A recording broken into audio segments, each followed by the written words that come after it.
All right, and I need to share a screen.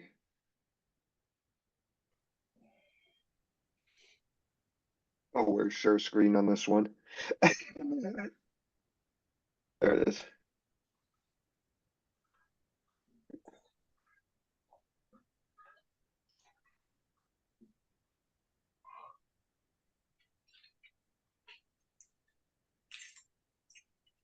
Let's see.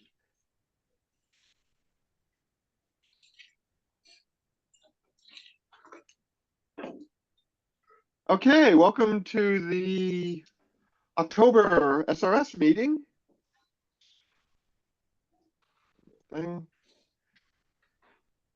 Yes, welcome to the October 2024 SRS meeting. Our video is provided by Zoom. Just a note that we are recording. We'll post these on YouTube later. We've got our pretty much standard agenda. And by the way, Steve, since you're here, thank you for providing some video clips on this one. Those help out quite a bit. Please mute your microphone unless you're actively sharing. Make use of the Zoom chat to ask questions, comments, post links, anything else. The Zoom chat will also be uploaded to the website. And Your I'm screen. yeah. Oh, say again. We're not seeing your screen. It's just black. Oh, really? Oh, that's interesting. I see it. Oh, really? Yeah, I'm Okay. seeing it too. Okay, whoever has the black screen, maybe log out, log back in. That might restore it. Yeah. You can give a second or two for that. So myself and Chaz, occasionally somebody beyond us will be hosting the meetings. Steve, is that still going on for a while, or is that going to change, or what's the plan there now since we have you on this rare occasion? Yeah. It really just kind of depends. I mean, if I'm here or if I'm not, flying someplace or otherwise not somewhere where I can actually, do this, I will probably do it. I think we can just I'll just touch base with you, and if I can do it, I should be able to take it, now and then. And it would be nice if we could even draw in anybody else that would be interested in taking it from time to time. So yeah, no, I don't mind hosting them. That's totally cool. I just remember when we started doing this, it was like a 9-month thing. And considering we're now at least month 10, I just thought, hey, we got you. What's the, so whatever you guys want to do is fine. Yeah. So okay. Various people will host based on availability. How's that? Okay, there are a few local maker spaces running around. There's a list of them. I think one of the videos that Steve gave me is a walkthrough of the Burien makerspace. So I'll try to play that one during the around the room section. Okay, events coming up. See the Robot Events website for any national events. And there's always meetings going on at the Snowco Makerspace. Chaz is not here. I was going to say if Chaz wanted to give a little plug for the Snowco Makerspace, we do that on occasion. I can speak to that, Lloyd. Go for it. Yeah. Yep. So we meet on the first Saturday of the month. It's an in-person meeting up at the Makerspace. We'll have a small turnout, 5, 6, 8 folks. We have a whole range of makers or roboticists there. Often we get some newbies, and we try to answer their questions and give them some encouragement to get involved. We welcome anybody, whether you're a member of the Makerspace or not.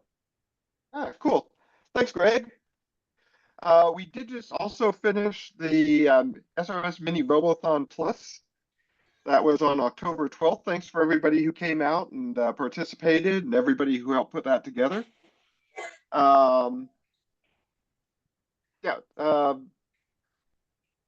Website's updated. I'll let you go there. Let's see. Next one is the Robothon committee. Myself, Donna, Bob, Rob, and Chaz are on that currently. If you'd like to join and help out with putting these events together, just let any of us know. We'd be happy to loop you in. I think we got a couple more people we need to put on there. Doug and Jim started coming into those too, so we need to update this slide. Anyway, our next Robothon event is going to be in spring of 2025. We're just getting over one, so we'll start planning it fairly soon.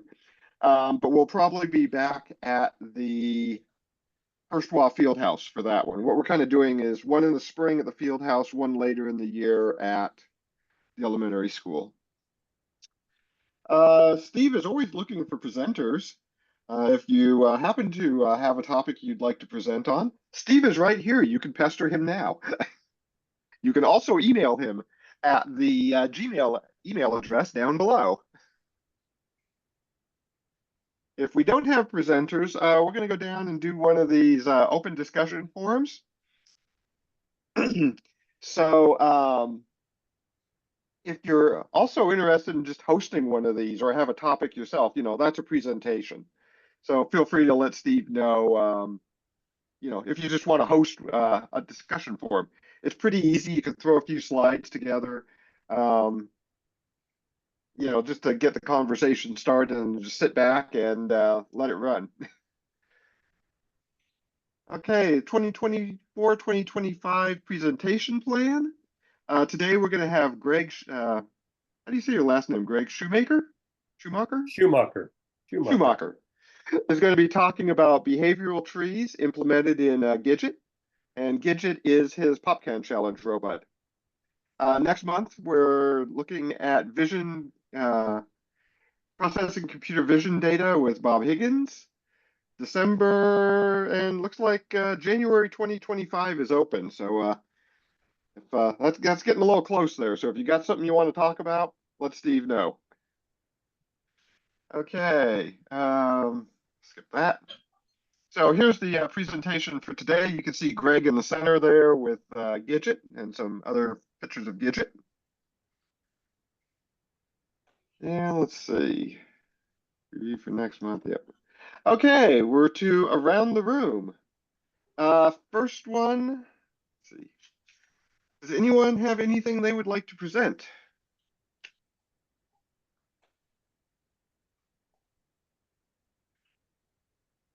Okay, we're going to do some videos. We're moving right along, so we may have a fair amount of time on this one. We'll see. Let's do this.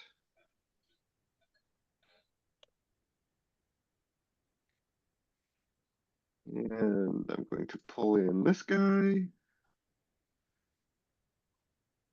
And, oh, come on.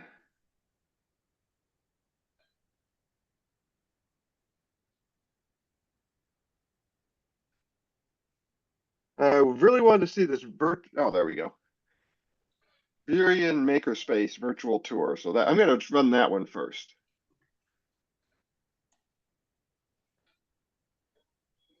Oh, wait a minute. Hang on. I need to reshare so that we've got the audio coming through. I guess the commercial is good for something. Good for getting your stuff set up so you know what you're doing. Share sound, optimize for video. And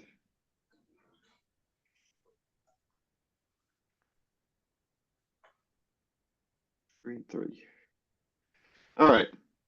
Again, apologies for the commercial, but well, hey, it's related to your work. Your doc. Are you an entrepreneur that has a hot new idea and you need a place to make your prototype? Are you a business owner that needs a sign or other marketing materials made? Maybe your logo on a keychain. I'm Michelle Codd with Michelle Codd Homes, and I've been invited to the Virion Makerspace before their grand opening to unveil all these great tools on March 16th. Let's go in and see what they have. How about you fix the boxes? That's for you to figure out. It's pretty obvious. And also, don't just Okay, got to batteries. start us off, we're with Mitchell Oh, you here. won't be allowed and to he use is the them. Makerspace Okay. manager, and he's going to run us through all You the say these are different mine. different tools Then you and just toys that we batteries have are down here. in there. Where are we at, Mitchell? Okay, is that background sound coming from the video or is it coming from something else? Oh, sorry, that was me. I didn't realize I wasn't muted. I apologize. Oh, okay, no worries. Thank you. Where are we at right now? Well, right now we are in the laser cutter and 3D printer area, and we are introducing our Epilogue Fusion Pro 80-watt CO2 laser cutter. It's a lot of words. This thing has a pretty wide work area of 20 inches by 32 inches, so we can get a lot done in one work. Okay, and you're going to help us with this stuff. If we come in here and you're going to help us. Yeah, absolutely. Okay, we're not on our own. No, definitely Okay, not. show me what I can make here. Yeah, so the laser cutter cuts a variety of materials, plastics, MDF, woods. We can make all kinds of stuff out of that. So things like these boxes, complete with slides, all of that's engraved in there. Wow. So that's all in one pass.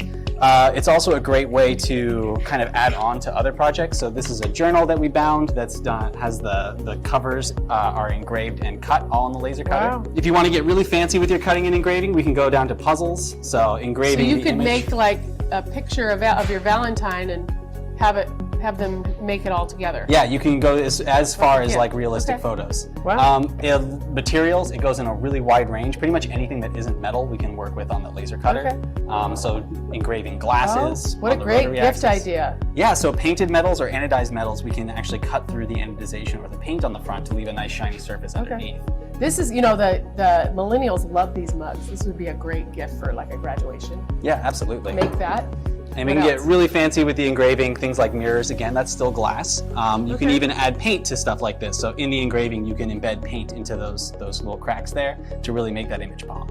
Fabulous. So this is a box made out of several different parts, including a 3D printed spring and a 3D printed rack and gear system in there. Or rack Okay, I and have to gear. stop you. Now this is complicated software Yes. and things like that. And will you help us with this? Absolutely. I'll definitely help you with getting it out. A lot of this stuff, so all of these models are actually freely available on the internet, and all you really have to learn how to do is prepare them for the 3D printer, which is a lot easier than it sounds. Would you recommend that people sort of do a little bit of research on the internet prior to thinking about how they're going to approach this? It's never a bad idea to do your own research on that. If you ever want to come in and chat about it and see if you can get a feel for how it is, I'm totally open to doing that too. Awesome. We really want to make it as easy as possible for people to come in and get started on stuff like this. Okay, what else you got? Oh, well, we have this tiny little ballista, which the springs again are all printed, and it has a Wow. little extra spring mechanism back here that you can just hold and pew! Wow, that's crazy. Yeah, so you can do a lot of really amazing things. And aside from mechanical, you can get pretty aesthetic with this too. So this little pug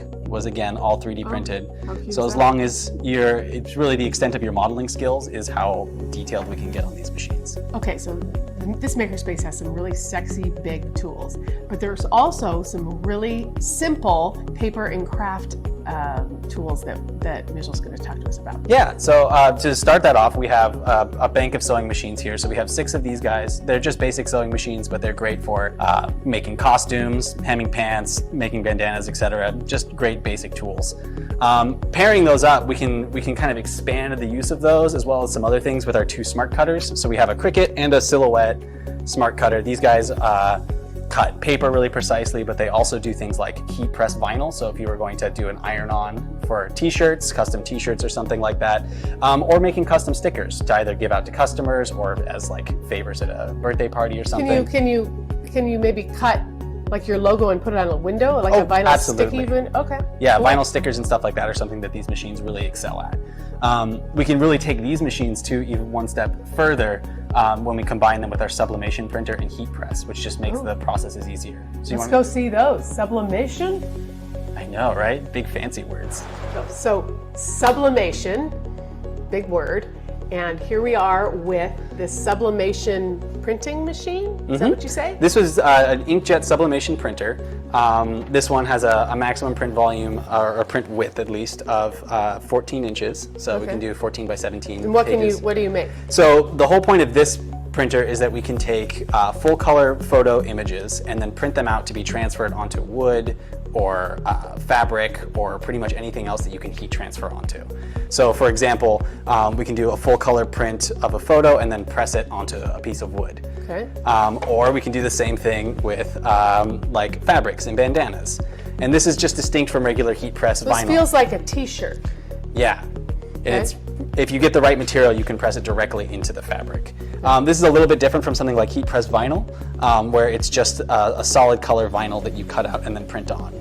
And with this machine, we can also print onto special kinds of vinyl, so we can do that as well. This machine requires, though, the use of this machine right over here. So this is a heat press. This is basically just a big flat iron. So this one has a 15 by 15 inch work area, and this top plate just gets really hot up to about 450 degrees. And then you can use that to apply enough pressure to keep the vinyl nice and flat, or whatever you're transferring nice and flat, and press it into your image, or your image into your fabric. So this is a one-stop shop for this kind of a thing. Oh, definitely. Yeah, you could go straight from the smart cutters that we talked about just a second ago over to here, and then press that image directly onto your t-shirt, and probably have the whole thing done in maybe 20 minutes. Okay, so what I've learned is that with this sublimation machine, you can do so many things. What I suggest you do is go to Google and Google sublimation, and you can find out all the things you can do right here. Have you wanted to be a podcaster? Well, now you can, because here at the Makerspace, there's a podcaster studio. Let's go see. Oh my gosh, put it out! Mom, hurry, hurry! Towel, yes. Hurry.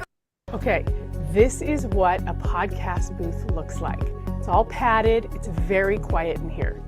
And you've got lots of mics. What are you doing in here, Mitchell? I'm just making sure that all this stuff works. All of these microphones and adapters and whatnot are here for members of the box to come in and record with. So once your membership is paid, or if you've rented the room for exclusive use, then you can come in here and use all the equipment. I made a video on my high performance That is linear actuators, cool. and I received So a ton lots of feedback equipment, on lots how of it makes it mics, better. everything you need to start your own podcast.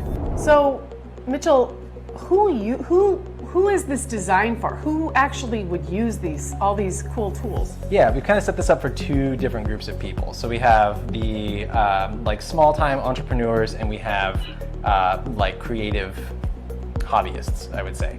For the entrepreneurial side, these are people who might be wanting to make a prototype so that they can bring it to a larger manufacturer and show what they're trying to make. That's often a really important step because bringing it to those large manufacturers and doing a big run is expensive, so you want to make sure it's going to work out first. Also, people who are doing smaller runs of things for sales at farmers markets or for small sales online, this is a great space to kind of start up that micro business.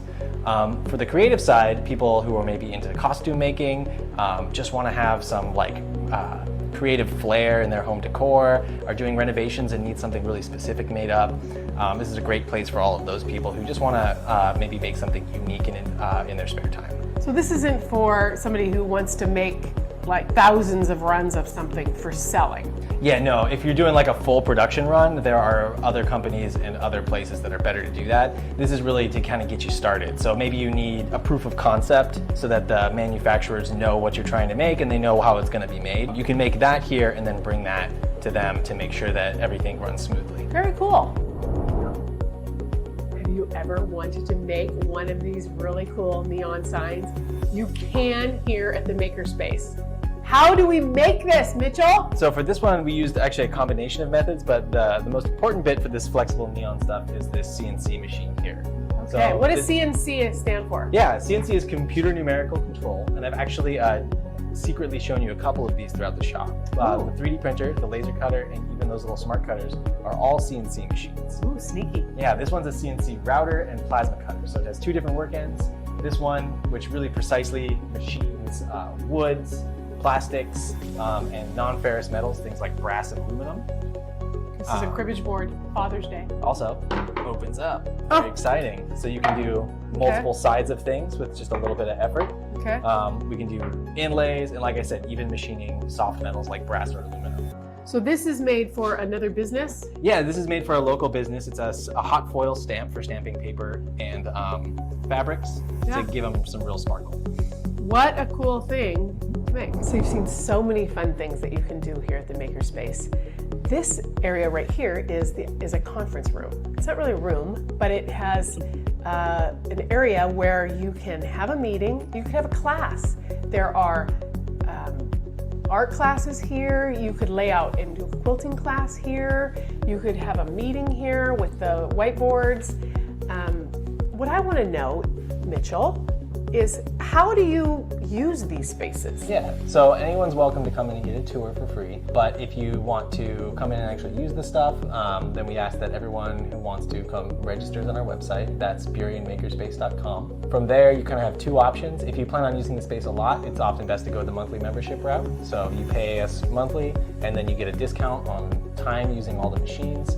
And can walk in whenever you feel like it. You can also do a drop-in membership, so maybe if you're only going to be here once or twice a month, then you can just pay on the days that you come in. You pay full price on the machines, but that way you don't have to pay monthly. All right. Well, it sounds like this is just going to be super success, and we're so lucky to have this in Burien. As you can see, there's so much opportunity here at the Makerspace to make so many cool things. If you're a business owner and maybe you want to embellish your brand, or if you're just somebody who wants to make crafts for your family and friends, this is the place that you need to look into. Go to discoverburien.org. Find out how this can work for you. I'm Michelle Codd with Michelle Codd Homes, and I thank you for joining this tour.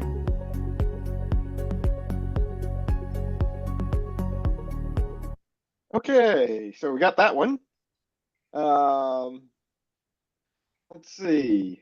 So speaking of makerspaces, does anybody know of a makerspace where I can cut about a 14-inch thick piece of wood? 14-inch thick? Yeah.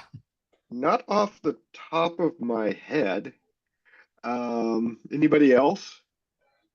Are you looking to cut that on a bandsaw? Preferably, yeah, something like that, rather than a chainsaw. Yeah. I don't know what the, I mean, we've got a bandsaw up at Snowcone, but I don't know that it opens up to 14 inches. Be worth checking though. Okay. Yeah, that's a pretty good size cut. Yeah. Yeah, it's a big chunk of wood. Yep. Not accurate you have to be, but there are 14-inch chainsaws. Well, yeah, I know, but that takes out a lot of the wood that I really don't want to waste. That's very true. I know there's, not that I know the individual, but there's somebody in my neighborhood that has the ability to cut large timbers. If you found somebody that did that kind of work, maybe they'd cut it for you. Yeah, okay. Actually, let me narrow that down now that you mentioned that. I know a couple of people who build, well, don't know them, but I know of them. A couple of people who build furniture and such. And so if you find any of those places that make, like custom furniture or something like that, they might be able to cut it for you as well. Okay, I'll check. Okay. Does anyone have a preference on what the next video is? We've done, oops, hang on. Apologies for that. Let me at least show you what the option list is. Can folks see that? Okay. We've got daily training of robots driven by RL. It's a 1-minute video. Seesaw, a mini V8 engine. It's a 30-second video. Dog gets a robot companion. That's about a 4.5 minute. Yeah, let's go with that one. Lloyd, Want that one? I want to. Yeah, I want to see that one. Okay. I posted a link to some cool videos in the chat too, when you get done with it. Oh, cool. Okay. Thank you. Yep.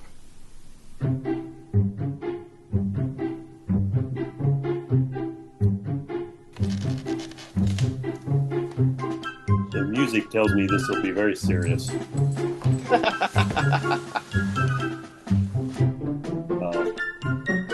Hey, the happiness of dogs is very serious. It's really important.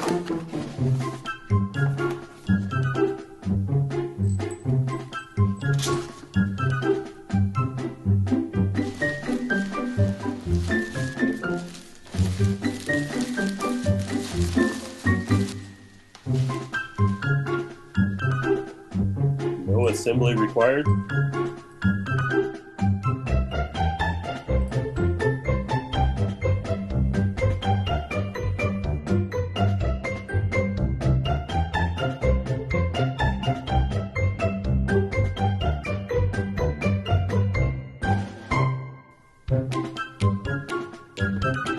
Oh, now that's a battery. Holy scamoly. Nice that you can swap them out instead of waiting for it to charge the robot off.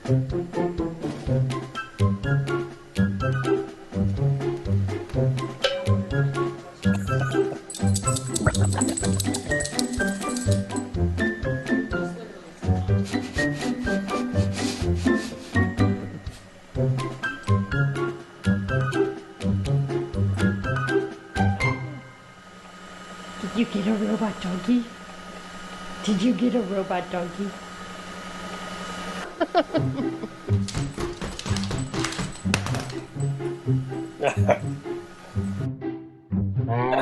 I love the reaction.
I assume that that's a LiDAR on the under his nose there, thing that's spinning. Yeah, I think that was what I think it is, yeah.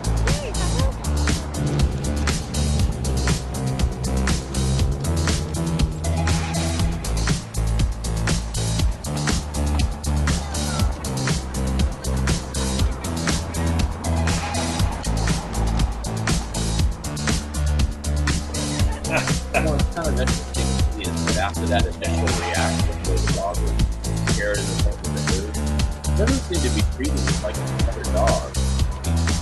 They really seem to ignore it or like understand it.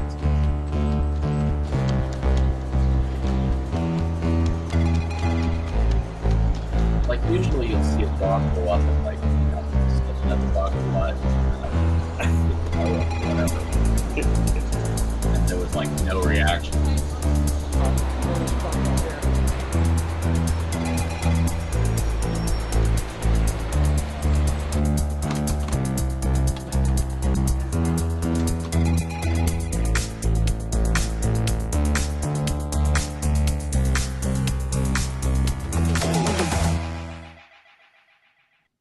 Old Spice Gentleman's Super Hydration Body Wash. Vanilla and shea. 24. All right, then you got your Old Spice body wash. Okay. Yes. Um. Well, that it's kind of funny. I mean, the guy's out there. He's using a little handheld remote control and driving his robot around as he's out there with some companions walking real dogs. And I think that somebody needs to make the robotic dog the ability to kind of go up to a tree and pee some oil on it or something. Yes, like exactly.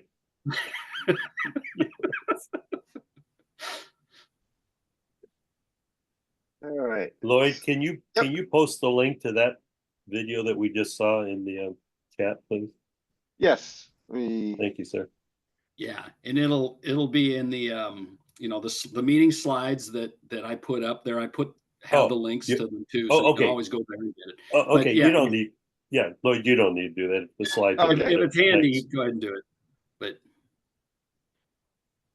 okay, yep, I've got it. Okay, so some folks dropped some other slides in here. Let's see. Let me see which ones we've got. There's a Gig Harbor boat shop Oh, wait a minute, that's for cutting the wood. Never mind. I was scrolling back through the, James dropped a slide in, or a link in for some chat GPT for robot videos. Let's see. Well, no. It's sorry, that wasn't a good description. It's Oh, okay. They're using the same kind of underlying neural network organization that has had great success, great but not perfect success for ChatGPT. And they're now applying it to what they call spatial reasoning as opposed to linguistic reasoning. Yep. And so basically what they've managed to pull off is like, taking samples of people doing stuff with the robot arm. And those are really crap robot arms. I mean, they're just a bunch of Dynamixel servos all stuck end to end, basically.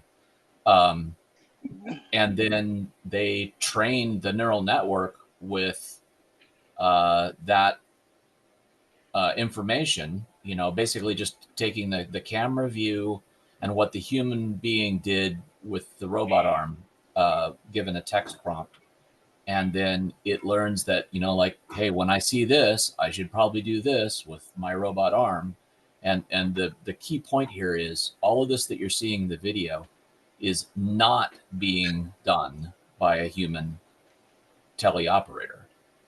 The platform that they have there, the two robot arms on the front are the actual teleop, or the actual robot arms, and then on the back of the platform is where the teleop happens, and you'll see that there's no human being there, and it's doing that by itself. Now it's doing it slowly. You'll see that they got it at 6x speed. So 3x speed would be slow. So it's really slow. But it is doing it completely on its own. There's no programming, just training, and no hints from the humans and no teleop. That is actually a computer directing the robot platform and the arms to do what needs to be done, given text prompts, like cook shrimp, for example. If that doesn't blow your mind, I like nothing will. This is the start of a revolution. Yep. James, is there any way that you could slow that video down to close to real time, just so we kind of get a feel for how slow that thing really is? No, I don't think like videos yeah, you can't slow down to. Yeah. You can slow it down to like half speed, I think, which would get it down to like 3x speed. Yeah, but yeah, you can't really. If you scroll down a little bit, there are other videos that. Oh, there we go. Kind of. Like there's real time right there. There's real time. If I can get better view of these it's guys. Not bad. Yeah, no, and it's. There we go. And even if it were like 1/3 this speed, it doesn't really matter so much, because the point is a human being doesn't have to do it, right? Yeah. So what's going to happen?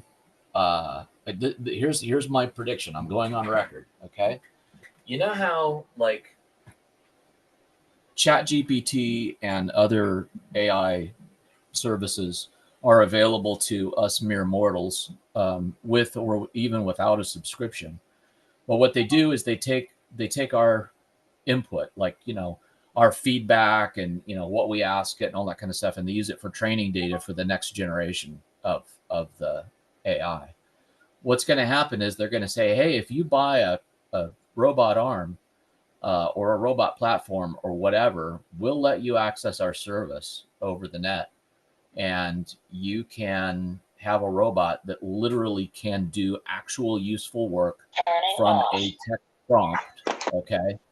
And we just get to use the visual data and any feedback that you have. What they, maybe they'll do something like, you can't just grab the thing and do it on your own. If the robot screws up, you have to have an Xbox controller or something control the robot arm to teach it what it should have done, so that we get the training data. You know, it's this idea of like you're providing the content, and then they, you know, train the robot to do better in the next generation based on your content. Or maybe it's just, you know, you have a button that says the robot screwed up, and then when you push the button, they look at the thing and have a human being, you know, try to sort of duplicate the scenario and improve the training themselves. I don't know, but my point is just the market for cheap robotic arms is going to explode because people are going to see now that they can actually get semi-intelligent autonomous control of the robot arm without programming. Yeah, that's really interesting. If there's anything more further down. There's a couple more teleop videos. Oh, there's a teleop. Yeah, that's showing how they're doing the teleop with that cart, so you can understand like how they trained it. Yeah. Let's see. By the way, there's some more high-speed videos. If they're using dynamical motors, it ain't cheap. Those things are very expensive. Well, it depends on the Dynamixel, but yes, in general, you're absolutely right. They are fairly cheap, and I would say not that great. I'm actively working on trying to compete with Dynamixel, but if anybody wants to invest in a little side project, let me know. Oh, wait, am I allowed to pitch things? Sorry. Anyway, so. Yeah, I mean, they're not super cheap, but the point is, it's not. I think one of those arms, if I remember correctly, was like $3,000. So I mean, it's not like a UR10, right? So, or even a UR5.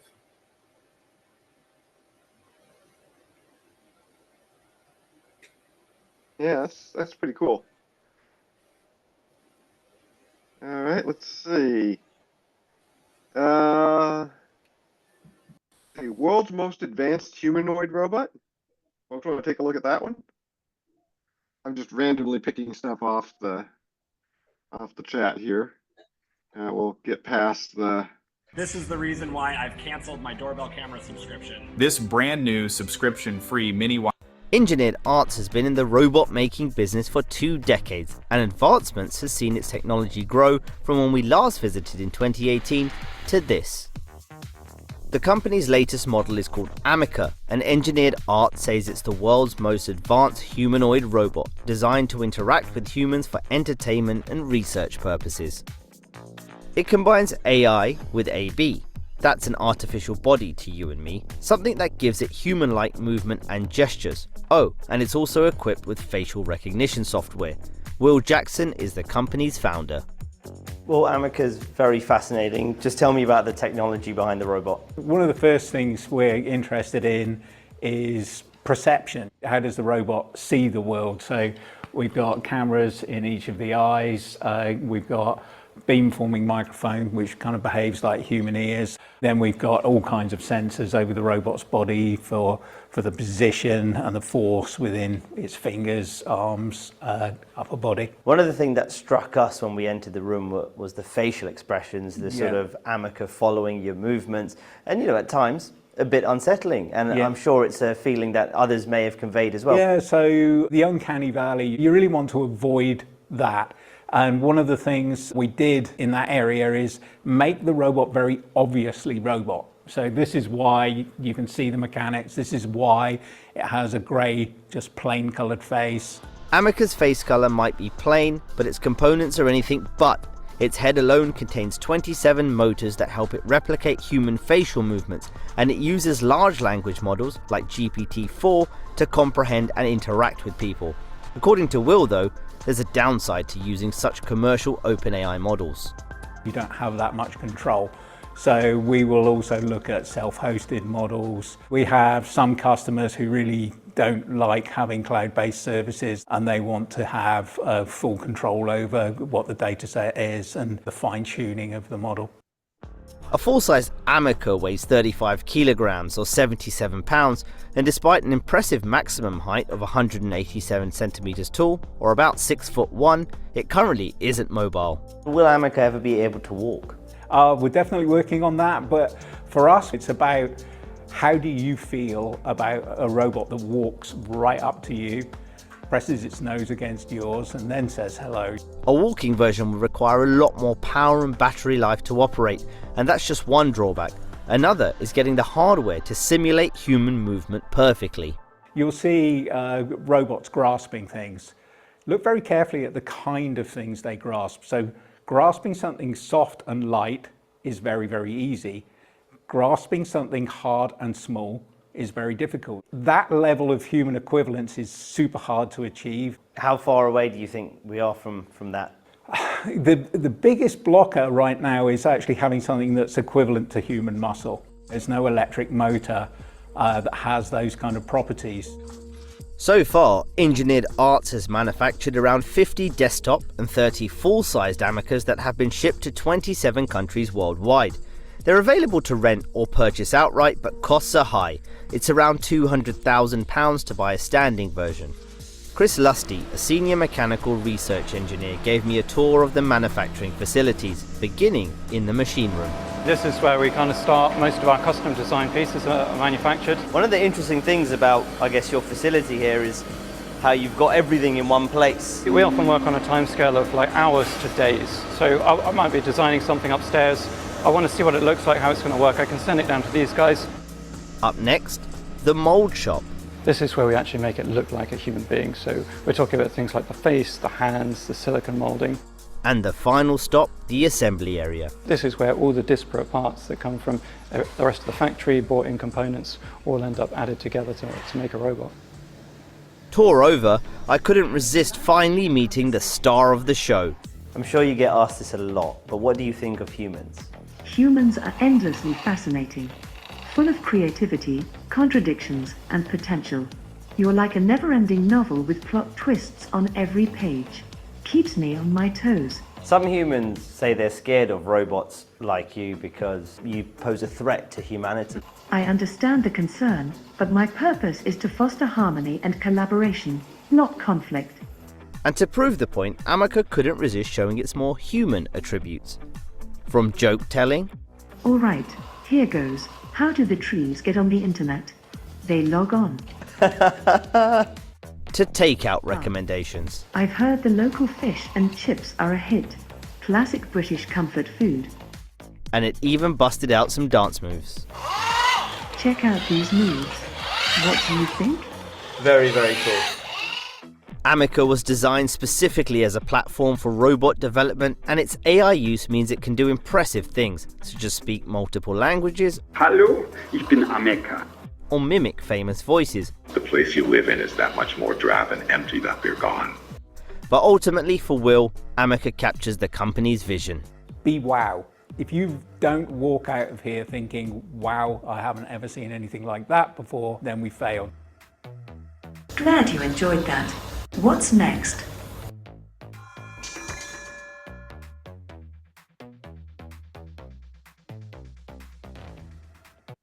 Okay. So one comment I'm going to make on that with the uncanny valley, they definitely need to put something inside the mouth. I noticed several times looking through when the robot was speaking, you could see what was behind the mouth. That was a little creepy. I actually kind of feel like they are playing on that almost. Like, you notice how they paint the skin gray? And it would be really easy to paint the skin flesh colored, right? But they just don't, It's kind of interesting. Yep. I've noticed the same thing that he commented on about the electric motors. It's hard to get an electric motor that has enough power to actually move things like a human muscle. Yeah, and that the way that they do the blink on that, if you notice, it's like if you look at like a puppet or a marionette or a ventriloquist dummy, right?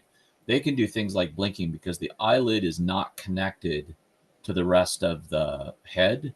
But on that robot, it's actually like a little rolling piece of rubber, just like the human skin is, and actuating that fast enough with that kind of friction, that's a heck of a trick. I've read a whole bunch about Hanson Studios because you know that they made the Philip K. Dick head. They made the Philip K. Dick head, and it was you have to be careful how you say that. Getting the blink to work correctly was the biggest problem that they had with that whole thing, other than the legal challenges from his daughters. Did they ever find that? It was lost for a long time. No, to my knowledge, it's never been found. Yeah, little known thing. That's a rabbit hole, by the way. I believe that. It's an amazing story and really, really worth looking into because it was one of the early successes, I guess, with sort of interactive robots. And it was pretty good, really. Anyway. Yeah. Okay. So we've got about 13 minutes until top of the hour. Let's go ahead and take a 10-minute break, and then we'll come back and we'll get Greg set up to do the main the main talk. Let's see. Let me get a couple of. Where's my timer?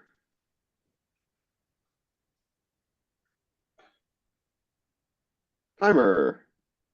And we'll go for 10 minutes. And we'll just keep things rolling. So folks can, grab a snack, take a break, whatever you'd like to do. We'll be back in about 10 minutes and we'll get Greg set up.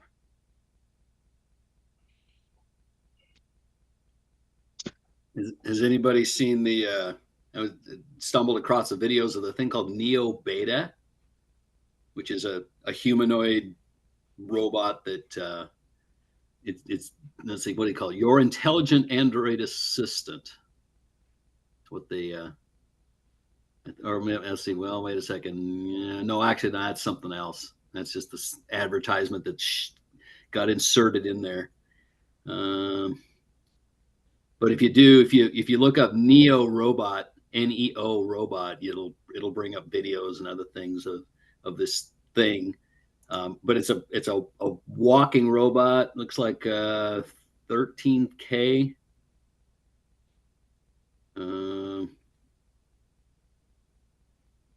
Let's see, and then starts at 14,990, so 15,000. But then they have some kind of a trade-in program, which I suppose kind of makes sense. It seems like the kind of a product that would evolve continually.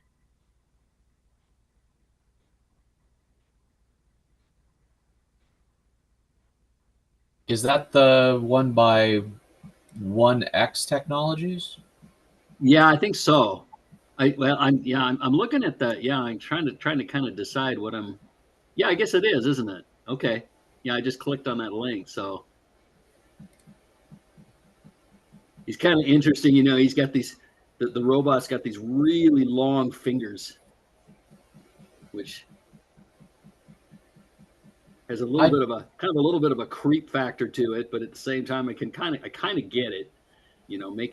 Making fingers that fingers and joints and stuff that are proportionally equivalent to a humanoid is definitely a challenge. It certainly is. Yeah. If I didn't, I would think that was just like a human who is really skinny in a tracksuit, like. But I'm thinking it's real. I don't know. I'm torn on that one. Yeah, I hear you, because it's kind of like that's. Yeah, and the biggest problem with these humanoid robots, I think, is the power source, because you just something that can stand upright, can move arms and legs, and it just takes a lot of electrical power to do that. And putting a battery that gives you any reasonable amount of runtime is into what's already, I'm sure, a very jam-packed container is, It's going to be interesting to see how they try to solve that problem. I don't know, like install, what do they call them? Those magnetic charging pads for cell phones or whatever, but you have to install it under the floor of your entire house so that wherever the robot walks, it's constantly recharging. Don't worry about your metal ringlets on your shoes getting hot. That's a acceptable side effect. That's right. It's a price to be paid for the for being able to have that technology around you. Yeah. Probably... Speaking of power, have you been seeing like 3 or 4 different AI companies are either firing coal factories back up again? Microsoft wants to fire 3 Mile Island's dead reactor back up again in order to buy all the power from it, and Google is freaking investing in small nuclear power plants in order to provide power for and all of this is like they need power for their data centers to do the training for these neural networks, because the amount of power that it torques down is just amazing. And then my favorite one is there is a company they've got investors, they've got money. Their thing is they want to put a satellite in orbit with a data center in it, because they can put huge solar panels up and get solar power. They have to put the thing in a polar orbit so that it always faces the sun. It never goes around to the backside. But their deal is the cost of the building the thing and launching it into that very expensive orbit doesn't matter, because as long as it lasts 10 years, the amount of power that we'll get to do training on pays for the launch, right? Because it's free power, right? You see what I'm saying? So that the solar power is free, and they don't have to buy a battery or anything like that, because it's always going to be facing the sun. I mean, I think it's a horrible idea, because number one, they have to stay low enough to stay inside the Van Allen belt, so they stay out of the radiation, and they have to stay high enough to avoid all of the junk that's in Leo, right? So there's just no way that's a very narrow little needle that they have to thread there, and I think they're going to end up with damaged panels or radiation, or it's going to fail at some point. But it's just amazing to me that the hunger for power, and by hunger for power I mean electrical power. Right.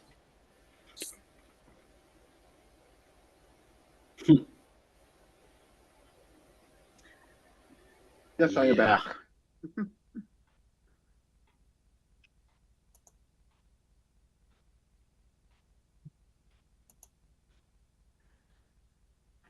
Didn't mean to stop people chatting. Feel free to keep chatting. Oh, I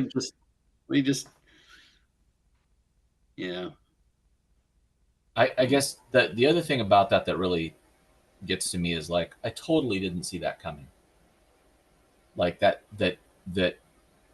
the power requirements to train competitors to ChatGPT or other neural networks that would work in different spaces like this, spatial reasoning neural networks, that the power requirements to do that would be so huge that major corporations start investing in power satellites and nuclear power plants, and they reactivated a coal plant, or there was one that was going to shut down, and they kept it going because they bought all the power that it could possibly produce. And actually, I've read an article, they're talking about bringing 3 Mile Island back up as well. Yeah, I mentioned that while you were gone. I'm just like that. It's doesn't that just blow your mind? I mean, I totally did not see that coming. No, we should have, but nope, didn't. Yeah.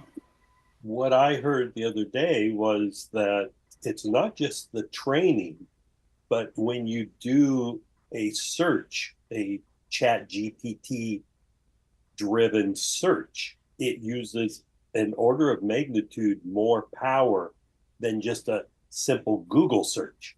Yes. Yep. That makes sense.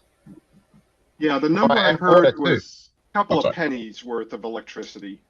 It's not huge, but it's a lot more than, apparently water as well, because to cool the data centers, they actually they have a closed loop in the data center that goes out to an evaporation tower. So every time you do like a chat GDP session, I forgot it was something quite large, like a cup of water, depending how long of a chat you did, because it's literally just boiling it off.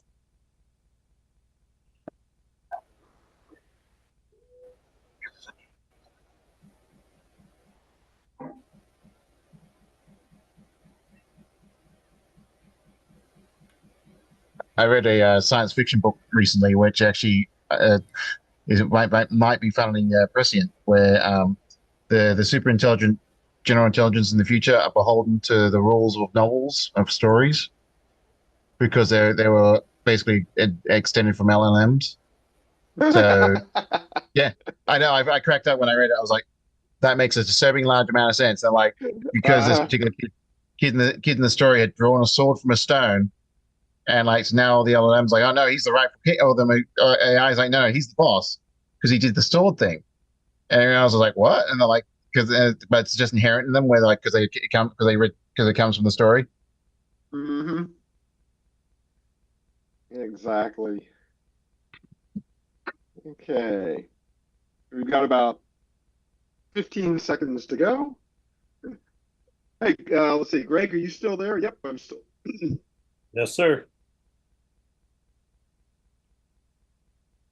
We will get you set up and off you go. All right. I will stop sharing. It's all yours, Greg. No. Okay. Let's see how this goes.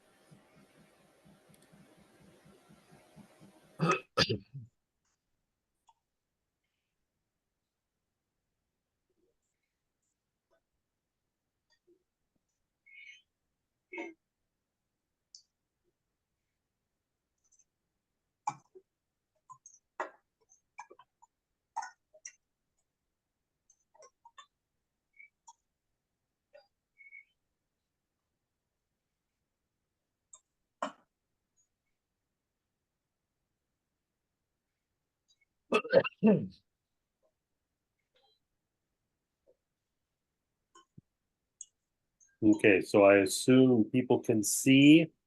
Yep. Behavior tree implementation. Yep, looks good. Okay, so so as the title slide says, today's topic: behavior tree implementation in Gidget.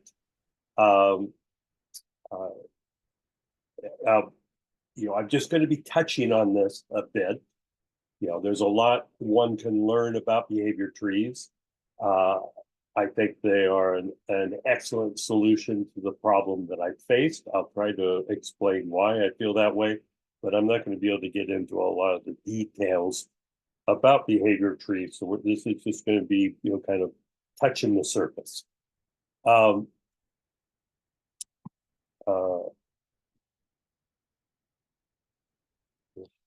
Okay. So I settled on behavior trees as the high level logic or control for Gidget. Gidget's the robot that I built to participate in the Popcan challenge.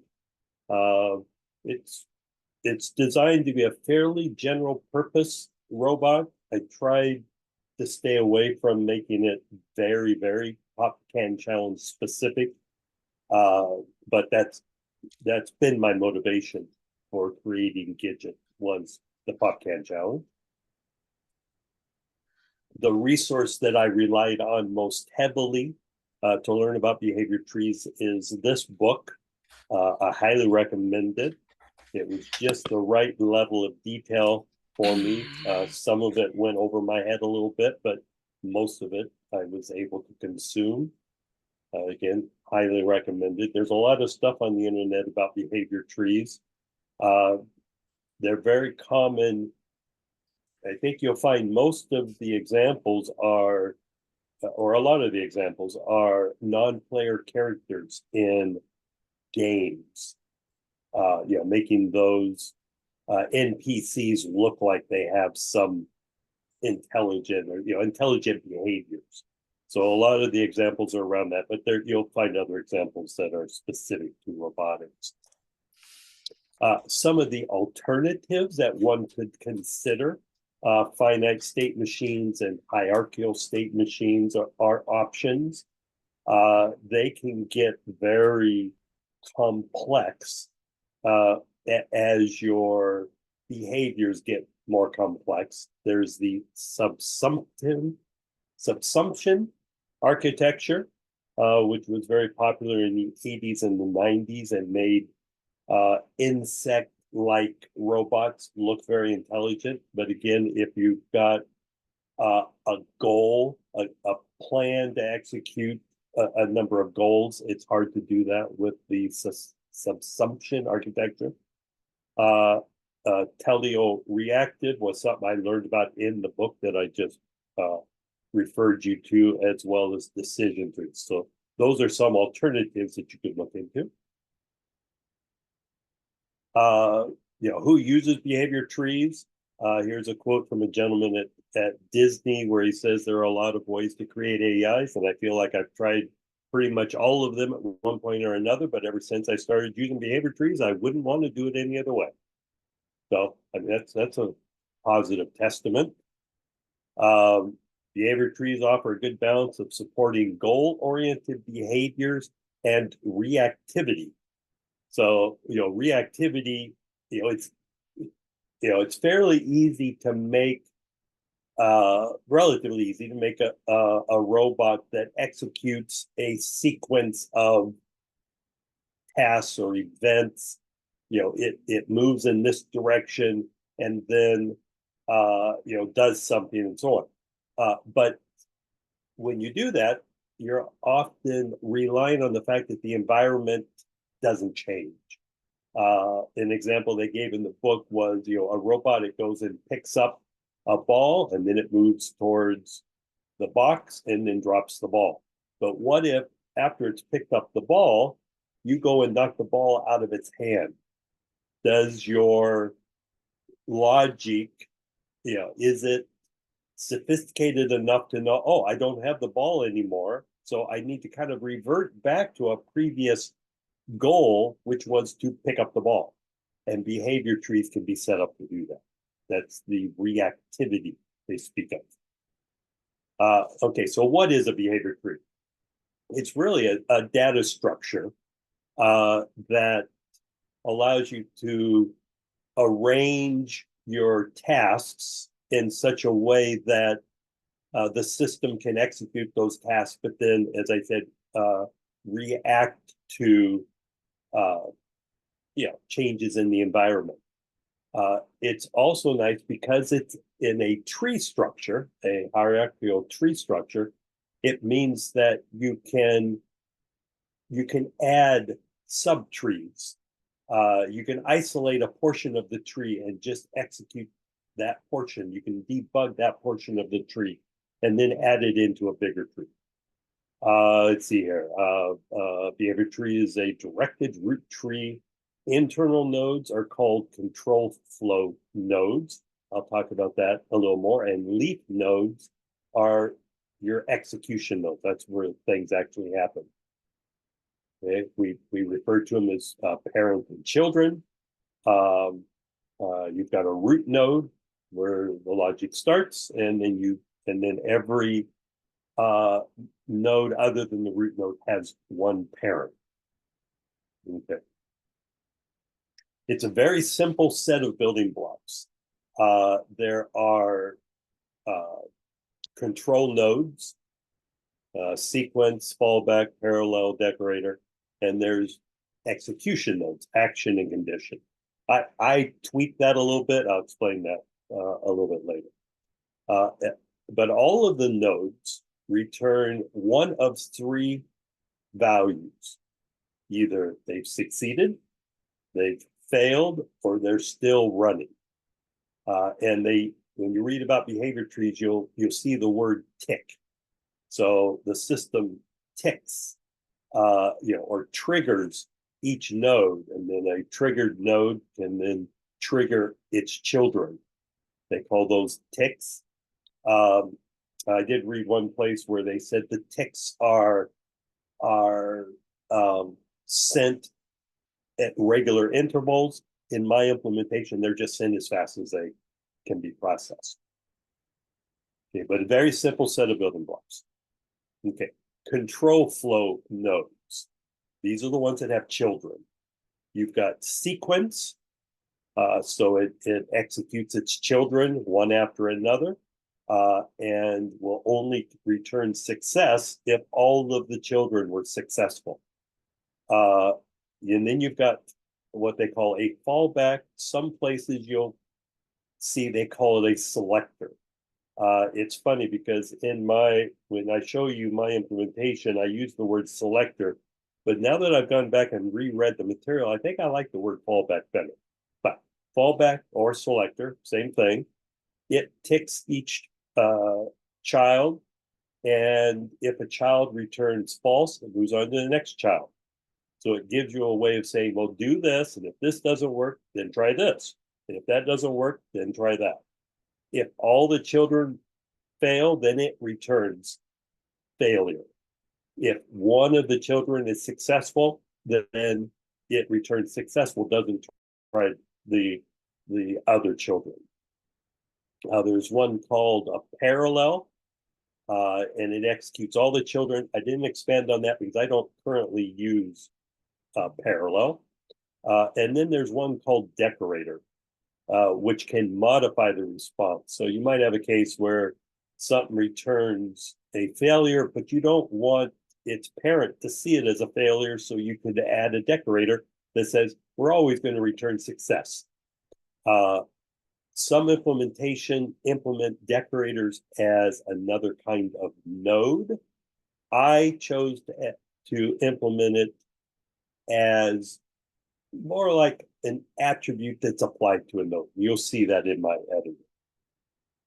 Okay. Then you've got execution nodes. You've got actions, and that's where things actually happen. You might have an action that says move the robot, and then you've got conditions. In my case, I treat them all as one. I've got actions that can test something and return a success or failure if it's true. So I don't really differentiate between actions and conditions, but technically those are two kinds of execution nodes. Okay, so just using Pacman as a scenario where you could use a behavior tree to create the behavior for your little Pacman. Okay, you can have a very simple one action behavior tree. Eat pills, and say this action: look to the left, look to the right, up and down. Are there any pills? And just heads in that direction. Now, of course, that doesn't take into account the fact that you've got ghosts that are trying to get you. So you might expand that behavior tree.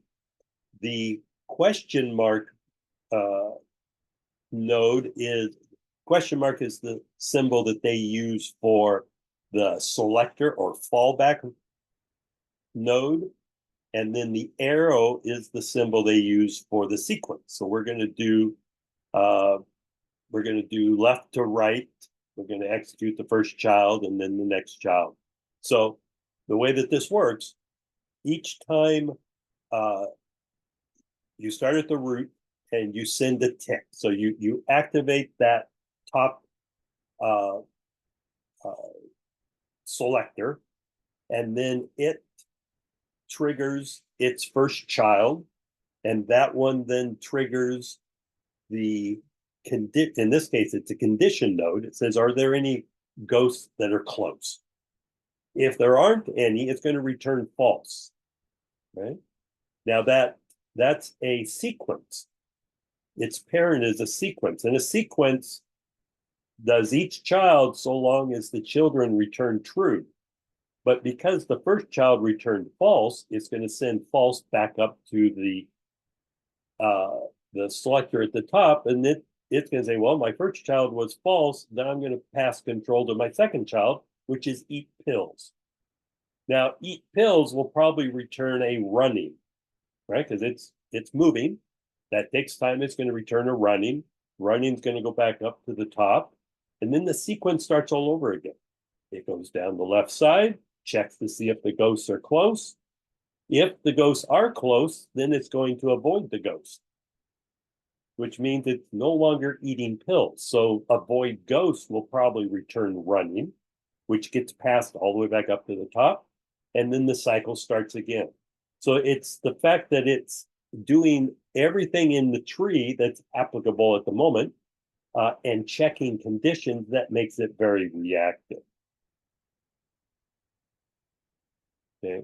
There's another attribute of the game that says if you eat one of the power pills, then the ghosts start to scurry and you can eat ghosts. So instead of just avoiding the ghosts, it asks the question, are the ghosts scared? So ghosts are close. Are they scared? Then chase the ghosts. If they're not scared, avoid the ghosts. And if there are no ghosts close, then eat the pills. So this is just kind of a demonstration of how you can develop a simple tree and then you can elaborate. You can take what was a single node and then make that like into a subtree. So behavior trees are very good for that type of development. This just shows that again, if I had a simple goal of finding the ball, pick up the ball, place the ball. Now we all know in doing robots, none of those are going to be as simple as, you know, pick the ball, right? I mean, first you gotta figure out where the robot is in relationship to the ball. You may have to move closer to the ball. You got to stick the arm out and so on and so forth. So again, behavior trees are really good because they allow you to take kind of an outline and then elaborate on each of your kind of high level goals and then break them down into smaller tasks. You can implement what's in this box in the bottom as its own behavior tree, test it, fine tune it, and then add that back into, you know, a larger behavior tree. Much of that is possible because your interface between nodes is so simple. Your node receives a tick and sends back 1 of 3 replies. That's it. So it makes it very easy to create, you know, these subtrees, and then you can stick them in wherever they need to go because the interface is so darn simplistic. So once I learned about behavior trees, I thought to myself, okay, what code am I going to use to implement the behavior trees? I found something called btree, which was a Python implementation of behavior trees. Another one called pytrees, again, Python. There was a ROS package, ROS behavior trees. I think I came across something for doing an editor for behavior trees. Some of these implementations are just the implementer, and then you have to furnish the data, you know, in some form, you know, through a text file, and you might have to type that out. And I really needed something visual. And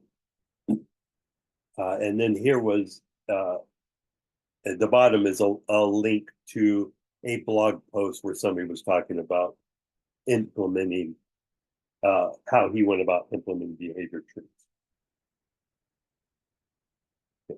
So in the case of gdgt, all of this behavior tree stuff runs on a Raspberry Pi. The editor is basically a little web app. The Raspberry Pi is running a web server that hosts those pages. And there's some JavaScript that's written that allows me to use that web app to through a graphic interface to create and modify my behavior trees. And then it saves that data on the Raspberry Pi as JSON data. I'll show you, there's a lot of different kinds of nodes. and the action nodes. And some of those action nodes have parameters. Sometimes when you're writing the actual code that's going to be executed to, say, find the can in the fridge, there, and then move to get it, there might be some distances. Maybe you want the robot to be a certain distance from the can before it reaches the arm out. But when you're writing the code, you don't really know what that is. And I didn't want to hard code those values into the Python, where I'd have to go revisit Python to change them. So I created an interface where in my web page, I can change certain parameters as part of the behavior tree. Those get passed to the Python code, and then it acts accordingly. So I wanted one place where those are called out. So there's a Python comment in each action node file that says, here are the parameters. Those get scraped and put into a JSON file that the editor can then use to make the forms dynamic. And then so on the implementer side, that's written in Python, relies heavily on classes, inheritance, class inheritance to implement the nodes.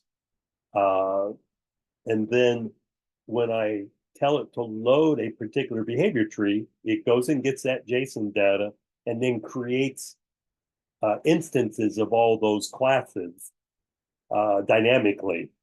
And so that's all stored in memory. And then when it starts to tick the behavior tree, each class is calling its instances of its chosen classes, and that's how the control is passed around. There's also a monitor that's written in JavaScript, another web page that uses WebSockets to send data back and forth, so I can kind of see what's going on. Okay, so for those that are into class inheritances, there's a base class. There's a node class that inherits from that. There's a decorator, a deco class, and then the actions inherit from the node. The composites. Those are like the selectors and the fallback. They inherit from that, and then the actual action, and then the selector and the sequence inherit from the action and composite nodes. Okay, so maybe try to do a little demonstration of how it's implemented on Gidget.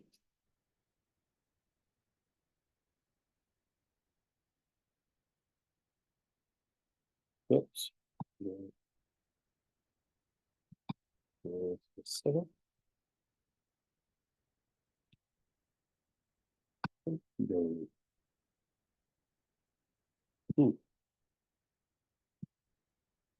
No, we're not ready for that yet.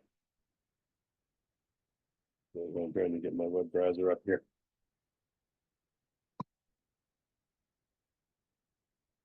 Okay, so can you see that? Can people see the behavior tree editor? Yes.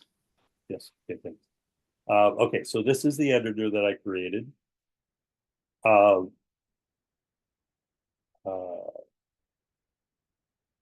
And so I always put a sequence or I always put a composite at the beginning. You don't technically need one of those, but inevitably, if I have start lead right into get heading, for example, I'll decide I want to add another action, but a start can only have one action.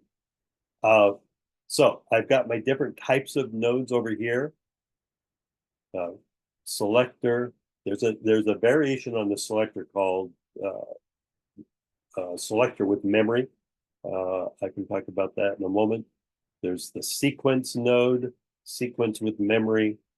There's the different kinds of decorators. Oh, I should mention, there's also a concept called bulletin board. So maybe you've got an action node whose job it is to read your IMU. And then you've got some other node in your tree whose job it is to turn the robot and head it in a certain direction. But maybe that's based on information from the IMU. So there's this concept of a bulletin board where a node can go put a value, and then anybody else that wants that value can just go read that value. So I've got a decorator that can test a particular bulletin board value, for example. There are reply decorators. I think I mentioned earlier, you might have a node that you always want to return failure, even if it's successful. Because of your logic, you want it to always return failure. We've got that. Always returning running, success. Maybe you want failures to look like success and vice versa. There's also execution decorators. I want this particular action to happen a certain number of times. Or I want it to keep going until it fails. So even though it returns success, or it wants to return success, I'm going to say, well, no, you just keep going until you return failure. So those are all decorators. I've got a condition. I can test a bulletin board value. And then I've got actions. One of the challenges that I faced, and I don't know that I've settled on the right answer, but one of the challenges that I faced was determining how much of the logic goes into the behavior tree and how much of it is in the individual actions. I kind of found a middle ground, and I'll show you when we get to the Popcan challenge behavior tree, kind of how that worked its way out. But you can see a bunch of the different actions here. I've got a backup action, and that backup action takes it just back up for a certain amount of time. I've got a move action, like that. So I created a move action, and that move action, it could move a distance or an angle. I can tell the distance or angle. I can tell whether to go forward or backward, whether it's turning left or right or going straight. What's the radius of the turn if it's turning? Should it do it right now, or should it do it when it's done moving? Any previous moving commands? When it's done, should it decelerate and stop, or should it coast? And how long should it wait before it finishes moving, before it declares that, oops, there's been a failure, and to send a failure message back up the tree? Now, what you see here is really not any part of a behavior tree. It's really an indication of how I implemented motion. For those that don't know, Gidget has lots of computers, all connected by a CAN bus, and there's an Arduino that's connected to the motor, that acts as the motor controller, and I can send it these types of values. So I can send to that Arduino that I want you to go forward at a given speed, a given distance, and so this action basically just creates that CAN message and sends it. And then some of the other actions, so that's kind of, you could think of that as kind of a primitive action. Okay, as I said, it creates a CAN message, sends it, and waits for it to be completed. Okay. There are more complex actions, like open fridge. And so this is where I had to kind of find that balance between what logic I wanted to put in the tree and what I wanted to have in the action. So this is a fairly complex action. It finds the fridge, it approaches the fridge, it sticks the arm out, grabs the door, pulls back, and then at the end it spins a certain amount. How far does it back up? What's the contact point? How far down the side of the refrigerator should it aim to come into contact? So those were some variables that I didn't want to hard code into the Python.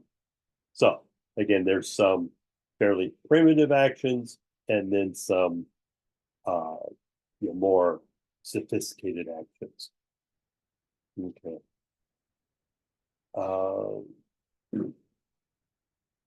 So one of the things, again, kind of going back to the fact that behavior trees let you play with a subtree, you'll see I've got a lot of test actions here.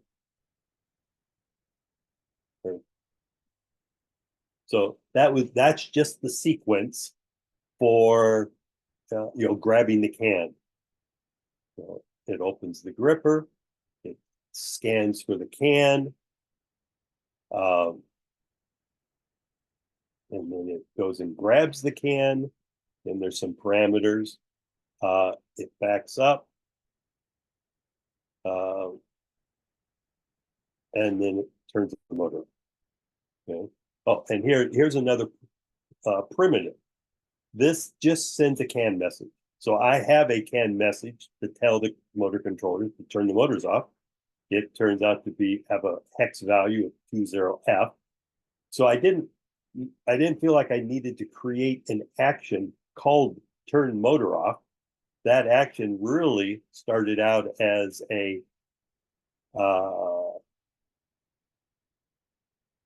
send can. In this case, can as in can network, not can as in Popcan. And then I can tell it, here's the ID of what I want you to send. Here's the data I want you to send, and the label is, whatever that label might be. Turn on headlight. You just got a headlight. So rather than create actions so granular, I'd have 100 actions if I create one for each can message.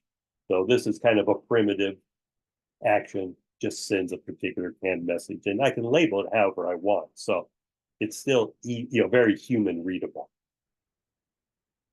Okay.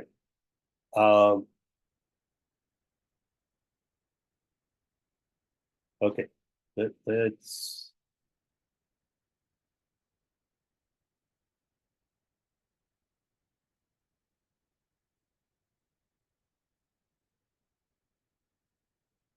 Okay, I'm gonna pick this one on purpose.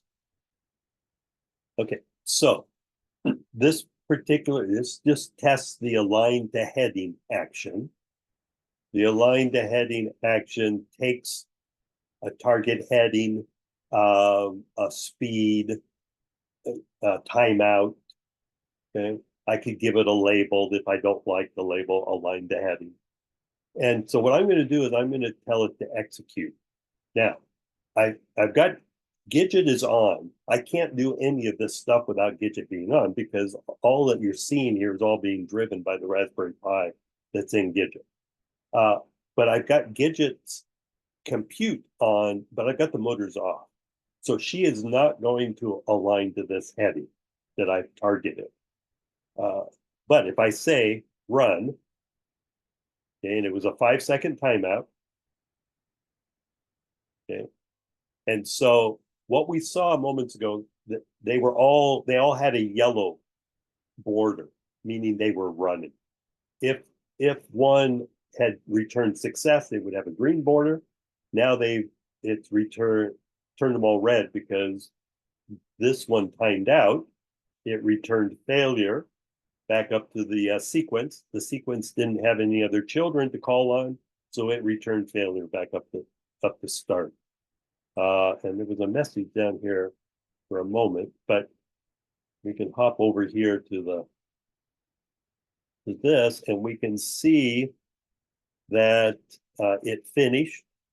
And in those 5 seconds, it essentially went through it 5,600 times, right? So it start sent a tick to sequence sent a tick to align to heading, aligned to heading, did whatever it was programmed to do, probably to send a canned message. It returned running got sent back up to here, and the cycle started again. So it did that 5,600 times, so about 1,000 times a second, until finally this node said, well, you've told me to wait 5 seconds. I haven't gotten a message back that we have finished moving in those 5 seconds. So it sent a failure back up the tree, and then it stopped. Okay.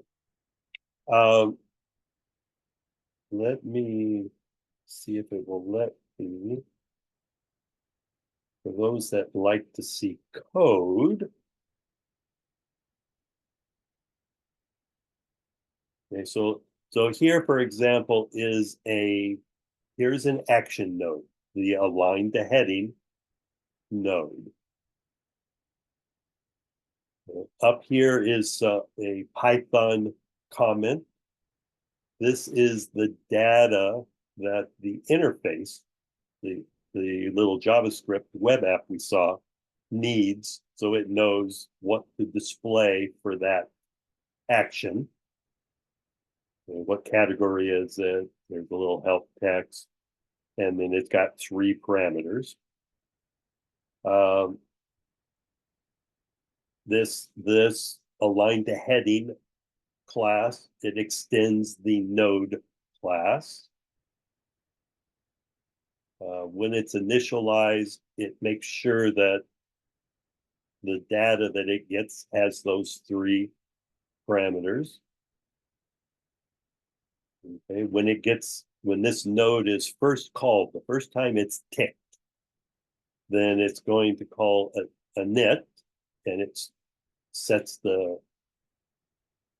start time, and then it calls a line heading Python function that gets sent a speed and a target heading, and then each time it gets ticked after that, it calls the talk function. So tick tock tock, checks to see if it's still moving. If it's no longer moving, it sends success. If it's timed out, then it sends failure. Otherwise, it sends running. Okay, so that's a very simple node. Basically, it sends a canned message and waits till it gets, until that action is complete. There are some more complex actions. Grab the can, for example. And these are effectively implemented as state machines. Okay, so if the state is get the can position, then it does some things. It sends a message, a can message, get can position. There's another Raspberry Pi connected to the camera that when it gets that message, it's going to take a picture. It's going to it gets 3D data. It's going to evaluate that data. It's going to determine where the can is in 3D space. Now, obviously, that takes time, right? So this action is going to, I think it's at the bottom, it's going to return running. Now, it's going to get ticked over and over and over. Well, as long as the state is get can position, it's going to say, well, did we get a can reply back? Okay. If it did get a can reply, it's going to look at the information. If it got a position, then it's going to change the internal state. If it got a reply from the vision system, but no valid information, it's going to return failure. Okay. And so if it did get a reply, it changes the state and then moves on to what it needs to do in that state. So again, we've got a behavior tree that's calling actions, which are in turn written as state machines.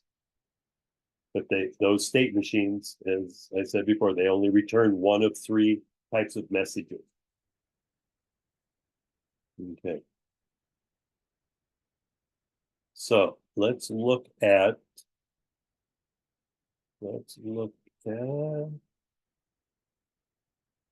Popcan challenge. Okay, so there's the Popcan challenge behavior tree.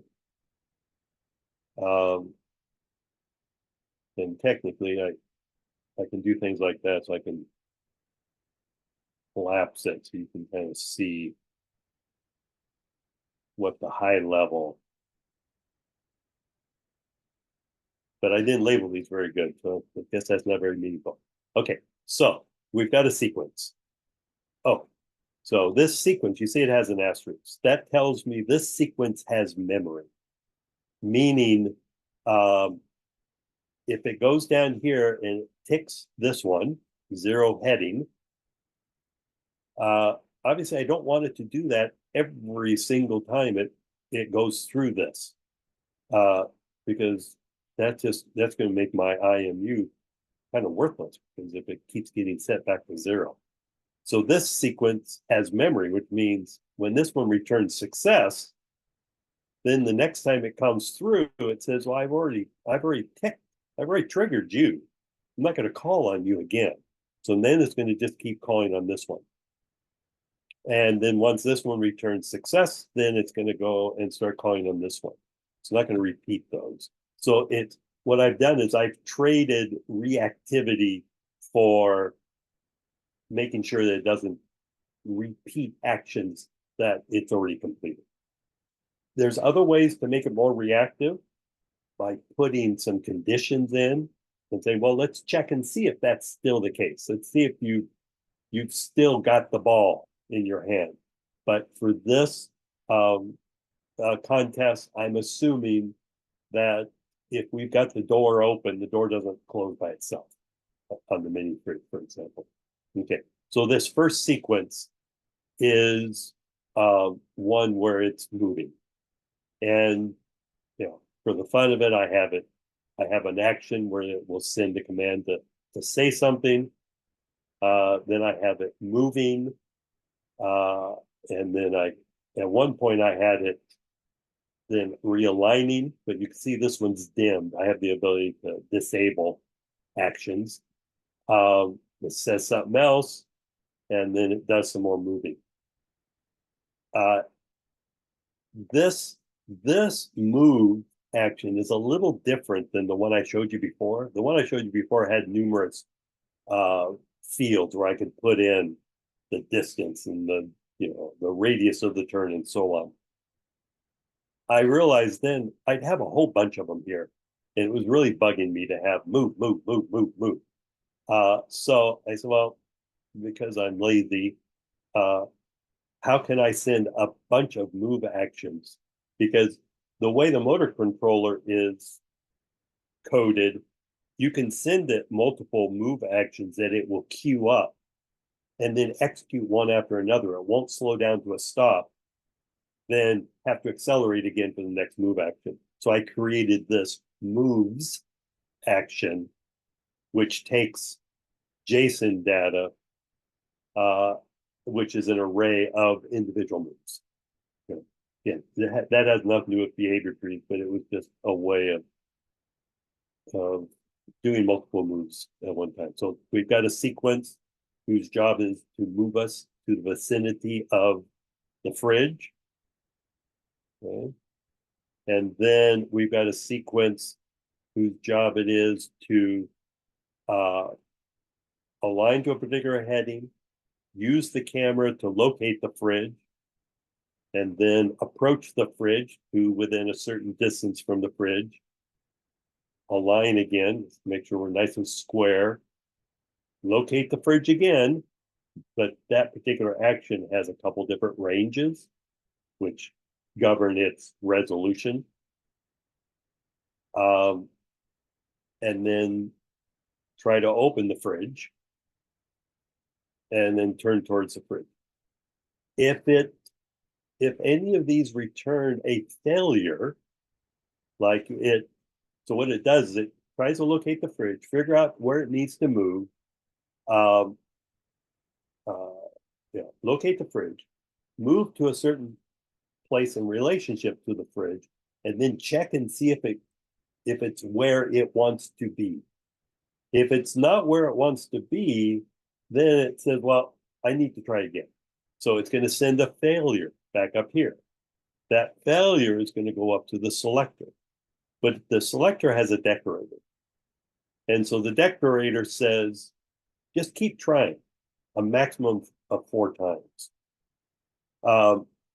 Now, because this is a selector, that means if it gets a failure from this one, it's going to move on to this one. So it backs up.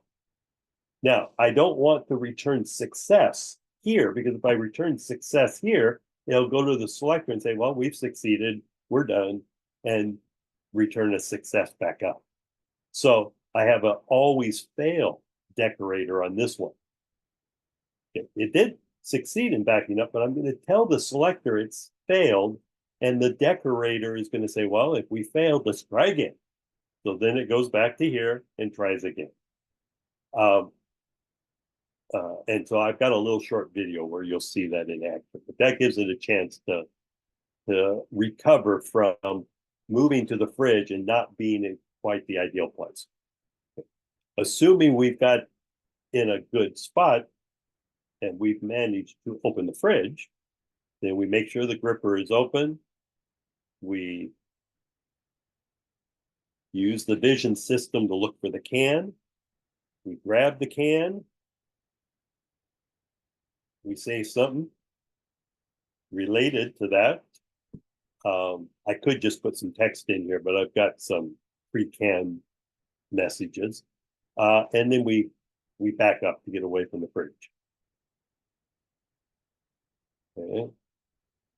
At this point, we're going to align to a particular heading.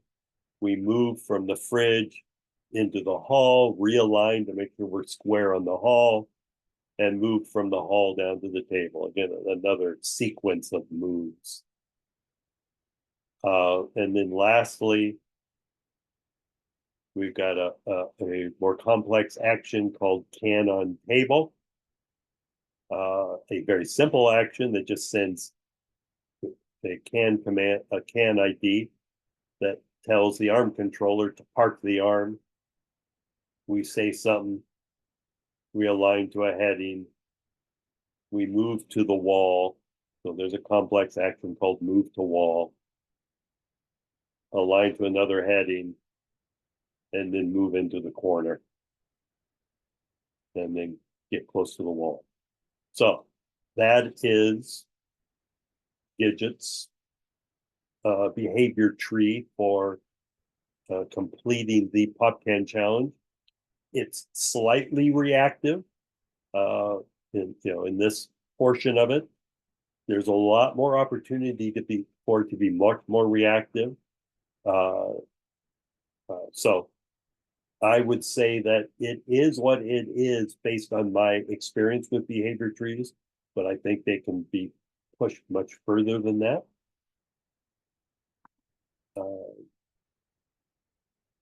And just as you can see, so this is some testing that I'm doing in my home office. I'm just testing open the mini fridge portion of the behavior tree. Oops.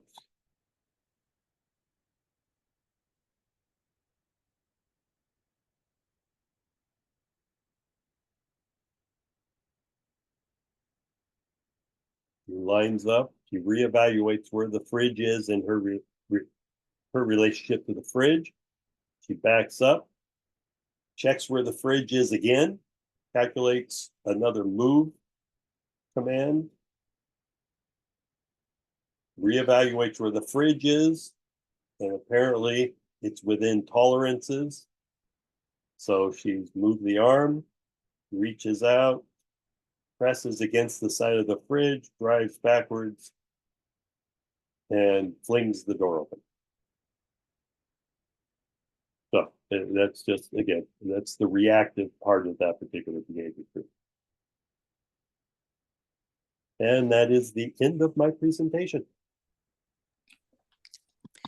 Greg, are you open for some questions at this time?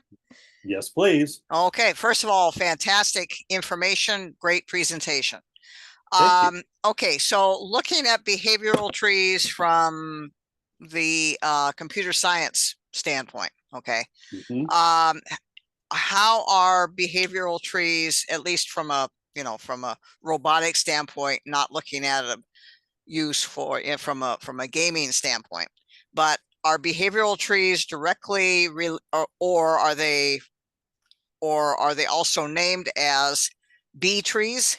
I'm just wondering about, because there's a whole slew of algorithm collection that come under the B tree umbrella. And so I'm wondering about if behavioral trees, in the way that you're using them in robotics, I'm just wondering about the relationship there.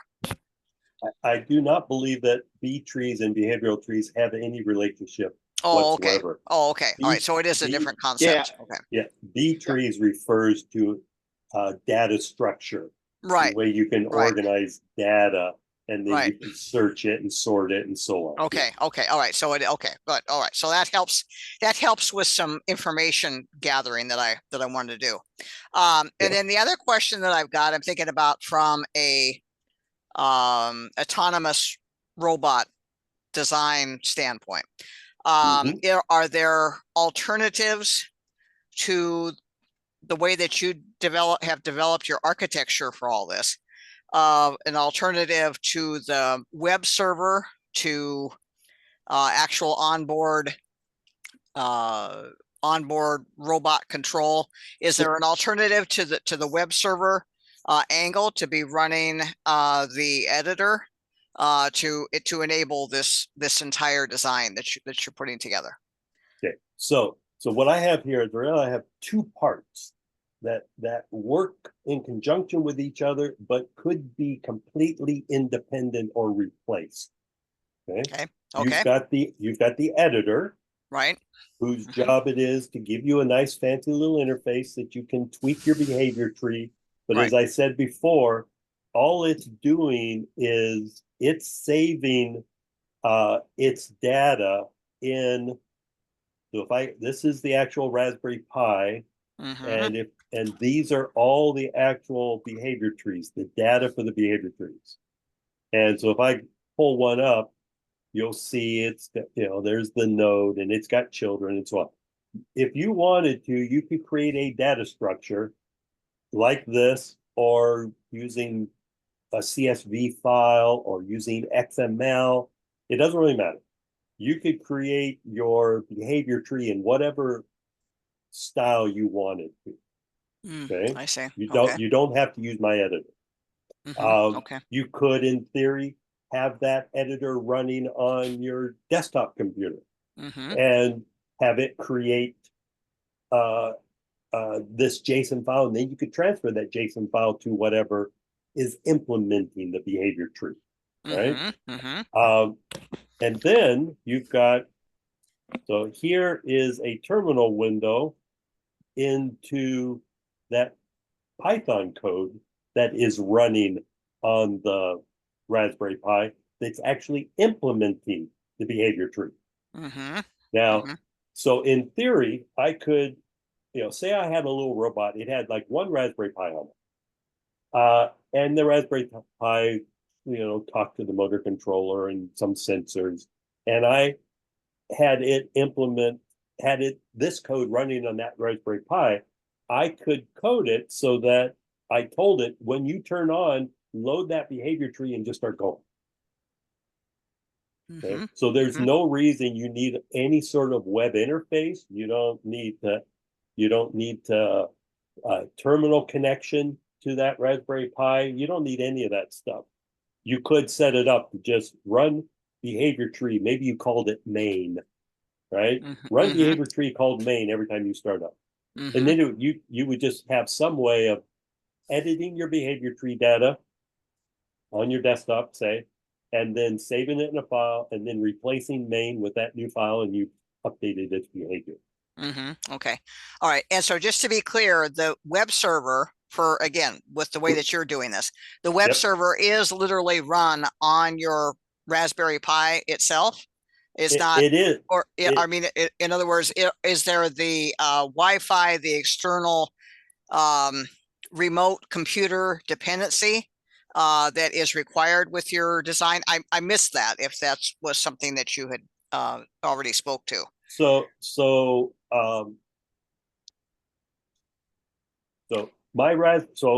Gidget has 3 Raspberry Pis. Okay. All 3 of those Raspberry Pis are on my network. Okay. So I can get to any one of them, through a terminal, or the ones that have a web server running, I can get to them. I chose to do it this way because I knew that I would want to make a change to my behavior tree and immediately run the behavior tree. So by having the Raspberry Pi host the editor, I knew that when I told it to save the behavior tree, it was going to go in the same place that the implementer could get access to it. Right. Okay. All right. Yeah. Okay. But all right. you don't, it's none of that is absolutely necessary. Right. Okay. Okay. And so, but still is what I'm mostly getting at here, Greg. One of my underlying thought processes to the question I'm asking has to do with the idea about network. I mean, let's see, internet connectivity, Wi-Fi dependency for this overall design. I'm thinking about, because a lot of times whenever you go to you build a robot, you go to X contest, and there is no Wi-Fi that's available for easy, easy network access to, like, for your 3 different Raspberry Pi solution, all that kind of thing. So I'm just, a lot of, I'm, the idea about that kind of dependency to the idea about having your own mobile Wi-Fi hotspot, dependency and all that kind of need. I'm more exploring my question from that kind of standpoint angle. So to answer your question, I had the exact same concern. I did not want to be reliant on Wi-Fi. Right. That said, I have not evolved. Gidget has not evolved far enough for me to remove that dependency only for troubleshooting purposes. This really, you could say this Wi-Fi functionality is here simply so I can monitor and debug what she's doing. Okay. If I had a well-tested and a very robust behavior tree, I could set her up. Even though I've got 3 Raspberry Pis, the Raspberry Pis do not use Wi-Fi to talk between themselves. They use the CAN bus. Oh, okay. All right. So okay. there is no, my robot has no dependency on Wi-Fi except so I can see what's going on. Okay, I see. All right, yeah, that makes sense. So, if this was all flat, if this was very robust, I could. Gidget's got a little LCD screen on the top and a rotary encoder, and it's got a little menu. I could add an option on the menu where I could pick which behavior tree to run, and a little option to say now start now. I don't have that yet. I have to run the behavior tree by clicking this little play button up here at the top. Right. Again, once I get it to a more robust state, I can take all this Wi-Fi stuff away and just have it run solely on the robot. Okay, and with those multi-computer communication paths being utilizing the CAN bus, correct? Exactly. Right. Yep. Okay. All right. Okay. All right. And okay, so one other question. I'm sorry to be monopolizing everyone's time here, but one other question related to the editor that we're seeing on the screen right now. Yes. And the idea about the CAN bus communication. So can this editor be utilized within the CAN only environment, or does this or, okay. So, No, no, th- okay, these are so all this web. is web. Yeah, this Okay, is so all this is all using web. Yeah, Okay, this is all all right. using web. Yeah. Okay, so, one would have to implement the behavioral tree, design, in one of those other scenarios that you were talking about. Okay. Yeah, but again, you could just host this web system on any web host, your local machine running Oh, Apache I or know, something like that. I know, Yeah, right. and then Right. take the resulting data file and just copy it on a micro SD card to your whatever is running the implementer. Oh, Yeah. oh, okay. Oh, okay. So that's one. Okay. So that's one way of utilizing the editor with actually creating a data file that Yeah. can be utilized offline, so to speak. In other words, without Exactly. having that Yep. Wi-Fi. Okay. So that, Yeah, yeah. okay. So that clarifies one implementation idea. Okay, great. Yeah. Thank Yeah, you so but- much, Greg. Mhm. But during your development process, who Oh, wants sure. to have to transfer a file back and forth? Oh, I know. I mean, Yeah. I'm thinking big, bigger picture here as Yeah, far yeah. as the way to put all this Yep. together. Okay, great. Thank you again. I Yep. appreciate Yep. James? So I probably just missed it somewhere in the presentation, but how on earth did you pull off this user interface, this graphical thing? What's that written in? JavaScript. So you hand coded this in JavaScript? Well, I'm sure I've got some libraries, like the little curly line thing. I think I probably found a library for doing that. And I found a library of little icons that I could draw on. I used to use jQuery, but I don't use that much anymore for this. I use something called Cash, CASH.js. Gives you much of the same jQuery stuff, but much more lightweight. Oh, nice. Yeah, Well, I so highly that's recommend it. still really, really impressive. I do a lot of web programming, but not so much GUIs and not like things that look nice. So this looks really nice. And it seems functional. So I'm super impressed with that. Which leads me to my next question. I can steal. Yes. Are you sharing the code for this somewhere? Because I want to do this. I should. I have no Yes, objection to doing you that. should. I just haven't. Everybody published vote. it anywhere. Everybody, please vote quickly to encourage Greg to share this, because this is really valuable, I think. So next thing is the implementation that you have for all your actions is in Python. These days, just run a Raspberry Pi with an operating system and forget about it, I guess, or even run something more powerful than a Raspberry Pi. The cost of computing is just crashing down around our ears, so it doesn't really matter. Yep. But I was kind of curious if these actions could be written in, I don't know, like C or C++, and then run on like a Raspberry Pi Pico or an ESP8266 or some other like lower end processor. Is there anything in the interface? I guess what I'm asking is, what's the interface between the editor and the actual execution? That file that you were talking about, that transfers the information point A to point B, it's just a JSON file. Is that correct? That is correct. So, okay. So this is one of those JSON files. So it's just a hierarchical data structure. It says, okay, we've got a root node. That root node, has a child that is a sequence node. That sequence node has children. In this case, a child that is a line heading node. Right. So it's just a hierarchical data structure, and there is a Python file whose job it is to read in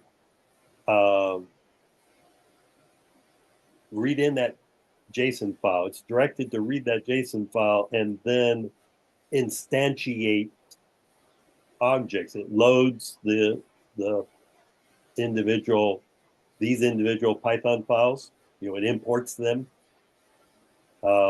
If it hasn't already done so for that particular node, right? Because you could have multiple move nodes in your behavior tree.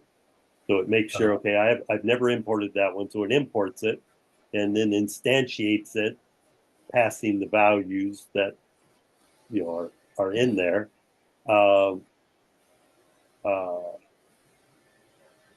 And then after it's in,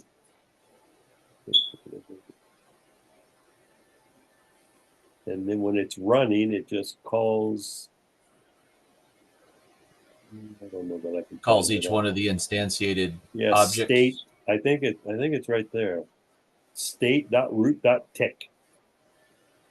Right, and then that object, ticks its children, and the children tick the children, and so on. So that's kind of the main loop right there. Got it. And then each one of the nodes is responsible for executing its children nodes in the correct way. Yep. And then once it has done that, it returns back the reply here. And exactly. Yeah. And on we go. This code knows. Go ahead. I was just going to say, this code knows nothing about where we are in the tree. Right. It just passes that on to each node, and each node keeps track of what its state is and calls its children, as you said. And yep. So you could imagine rewriting this program, for example, in C. Yeah. And then sort of pre-instantiating the code for each one of the subnodes, but not the parameters. And then instead of dynamically instantiating them, that would give you a way of kind of hard coding the code of the node in there, and then just pass the variables in to the node, as you call it. I know that, so here I'm instantiating at runtime, right? Because we're using Python. But I do know that there are some implementations of behavior trees where what they are effectively doing is you design your behavior tree, then you've got a step in your build process that then writes the C code. Oh, I see. For all those objects, and then you compile it. And then you So this could be a preprocessor, effectively. Yeah. So I mean, that's another way. If I was doing it on a lesser capable processor, that's probably the approach I would take, is basically compile the behavior tree and then just run that executable. So I really see that there's like two different parts to this then. There's really the implementation of the user interface, which produces the JSON files, which is valuable just like on its own, right? Yes. And the only trick with that is that this user interface has to have some way of knowing what the actions are, right?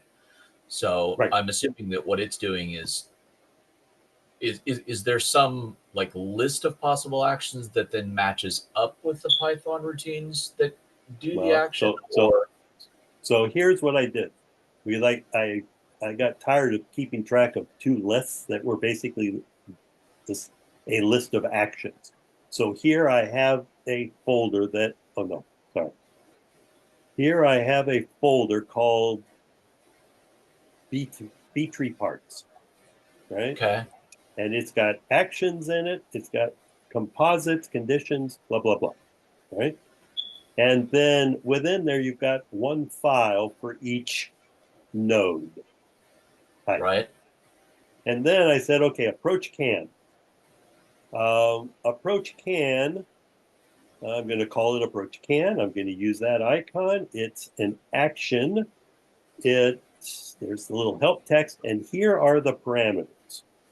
Right? So you've hidden the data in a comment at the start of the program, and so that's what the UI it's expecting to see this comment in this format. Well, so then occasionally, when I know I've made a change to one of those, I run a Python, I think it's a Python script, that scrapes all that and then puts it into puts it into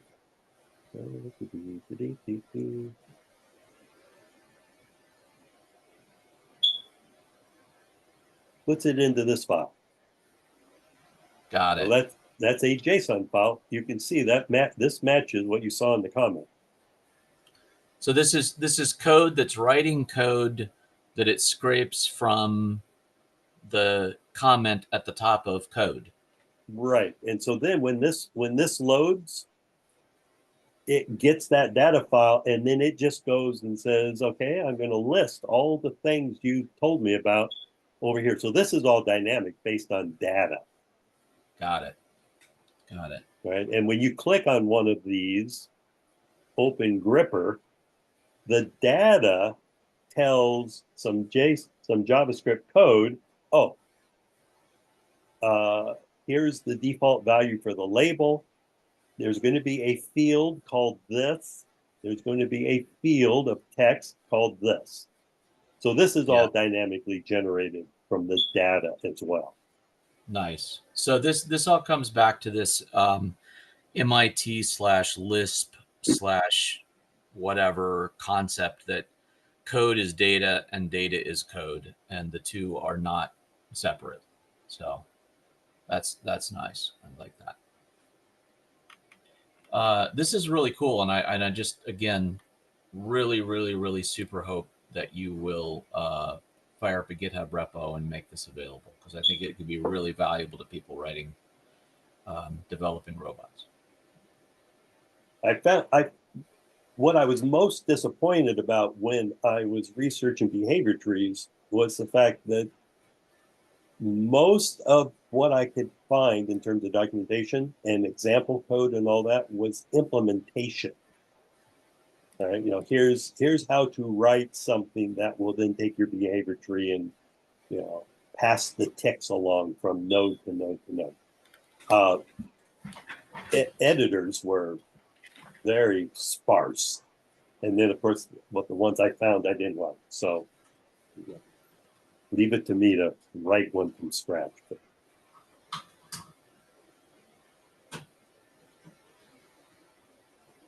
So I think I've gone over, Lloyd. That's okay. That was awesome talk. I'm looking up the book right now. Does anyone have anything else they'd like to chat about for a quick second, or any other final questions? All right. Does anyone want to hang out and continue chatting after we cut off the video? Okay. With that, I'm going to go ahead and close the meeting and save off the video. Thank you all very much. Thanks again, Greg, for presenting. This was absolutely awesome. Greg, this is seriously the best presentation that we've had in a long time. Absolutely love it. Don't. I'm not going to be able to get my head through the door. You keep that up. All right. I'll see you folks next month. Have a good one. Thanks. Thank you.